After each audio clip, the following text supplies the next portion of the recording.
During the 1930s, when we had the Great Depression, which, we're probably going to have to come up with a new name for that at some point. The problem with the tax code and health insurance is that, the government allows employers to provide health insurance to their employees on a tax-free basis, where the money comes out before tax. Therefore, employees prefer to be compensated in the form of health insurance rather than wages as money, because if they get money, they're going to have to pay taxes on it. So there's a built-in preference for insurance, and as a result, we have an overutilization of insurance. People use insurance for things that they ordinarily wouldn't use insurance for. Even a little compass was included in this deal. In general, you want insurance for, low probability, high cost things. Major medical. Something happens that you get cancer, you get hit by a car, you have major expenses. You don't want to use insurance when you get the flu, if you sprain your ankle. These are things that are routine medical care that people should have ample savings to pay for. But because of the tax code, they would rather have a very low deductible policy where they have these low copays because they perceive it as something they're getting without a tax. How do you like that? My own mother falling for that stuff.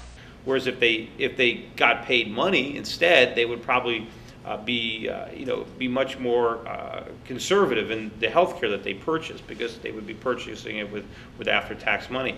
And also the other problem is now all of a sudden we've got this whole system where health insurance is now coming through your employer. So if you lose your job, you lose your health insurance.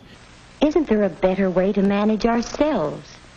It would be much better if individuals were able to buy their own health insurance and take it with them regardless of where they happen to work.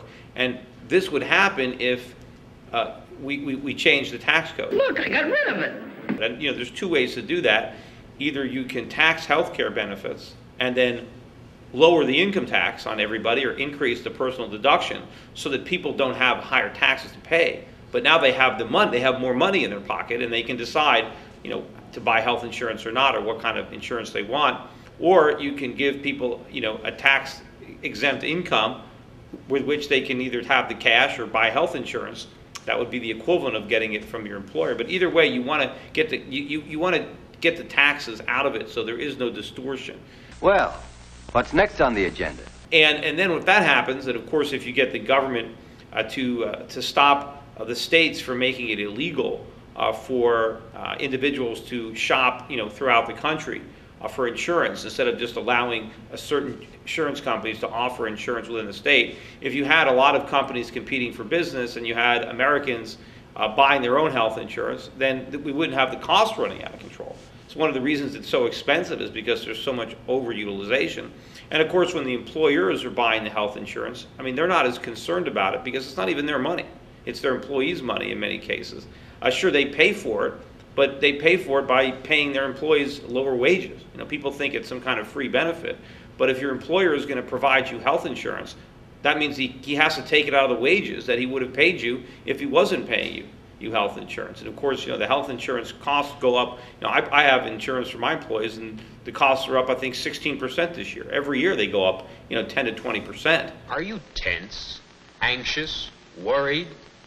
If we took the insurance out of the employment process, I think insurance would be a lot cheaper, and then medical procedures would be a lot cheaper, because you wouldn't have people overusing the healthcare system because they would perceive a cost. Beginning to feel better? Uh-huh. And this is only the beginning.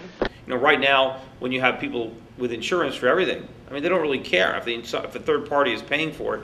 No one really cares what it costs. But if the individual is paying for it himself, and if taxes were lower because you got rid of that preference, he'd have more money to afford it.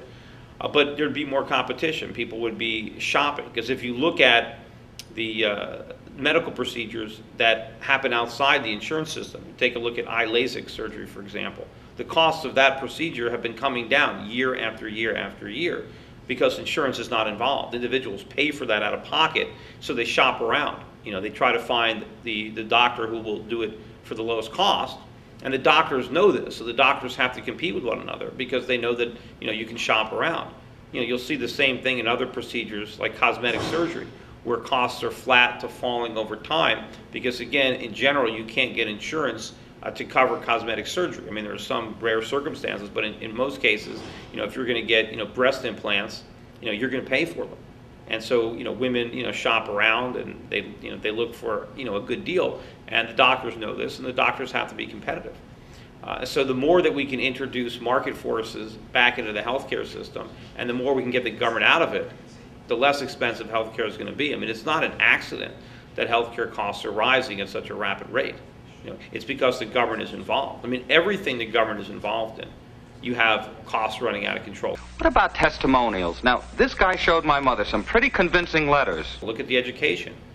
Look at how much tuitions go up. This is not an accident. It's because government is involved. Government highly subsidizes because they guarantee loans for people to borrow money to pay tuitions. But if you look at the areas where government is not involved, I mean, government is not involved in personal computers. They're not involved in cell phones, yet the prices are falling. If the government was involved, the prices wouldn't be falling. I mean, they can easily rationalize it by saying, well, of course computer prices are going up. Look how much more sophisticated they are. Look how much more powerful they are. How could the prices not go up? They make the same arguments with education or health insurance. Well, they say health insurance, well, it's so much more complicated. We have so much better procedures. If there was no government involved, I'm sure healthcare costs would be falling. Just like other costs are falling in the economy, because the free market is the best mechanism for driving costs down. I mean, that's what happens. The only reason that prices don't fall sometimes is because the government creates a lot of inflation. Maybe those government people don't really know. I mean, I know they're sincere and all that, but, well, you can see the difference. But absent government-created inflation, markets are going to drive costs down, and it would be no different for healthcare if we simply let the market function and got the government out of the way. Unfortunately, what we're doing now is we're getting the government more involved. And so we're just going to exacerbate this situation where we're going to drive healthcare costs even further by increased government involvement, and ultimately we're going to drive quality a lot lower.